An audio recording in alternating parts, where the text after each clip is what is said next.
C'était la nuit de Noël, un peu avant minuit, à l'heure où tout est calme, même les souris.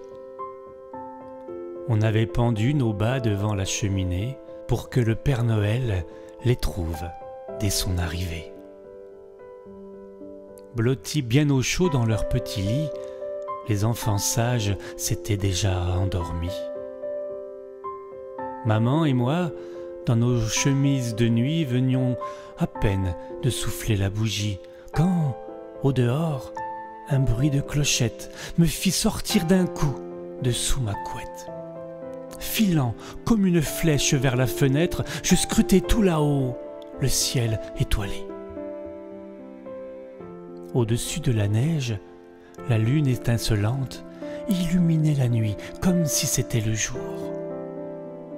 Je n'en crus pas mes yeux quand apparut au loin un traîneau et 8 rennes pas plus gros que le poing, dirigés par un petit personnage enjoué. C'était le Père Noël, je le savais. Ses coursiers volaient comme s'ils avaient des ailes, et lui chantait afin de les encourager. Allez tornades, allez danseurs, allez furies et fringants, en avant comètes et cupidons, allez éclairs et tonnerres, tout droit vers ce porche, tout droit vers ce mur, au galop mes amis, au triple galop. Pareil aux feuilles mortes emportées par le vent qui montent vers le ciel pour franchir les obstacles, les coursiers s'envolèrent jusqu'au-dessus de ma tête, avec le traîneau, les jouets et même le Père Noël. Peu après, j'entendis résonner sur le toit le piétinement fougueux de leurs petits sabots. Une fois la fenêtre refermée, je me retournai, juste quand le Père Noël sortait de la cheminée. Son habit de fourrure, ses bottes et son bonnet étaient un peu salis par la cendre et la suie. Jeté sur son épaule, un sac plein de jouets lui donnait l'air d'un bien curieux marchand.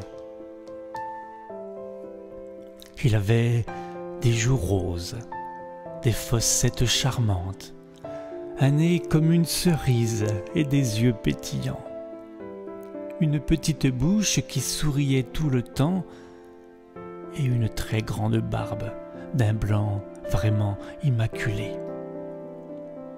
De sa pipe allumée coincée entre ses dents montaient en tourbillon des volutes de fumée.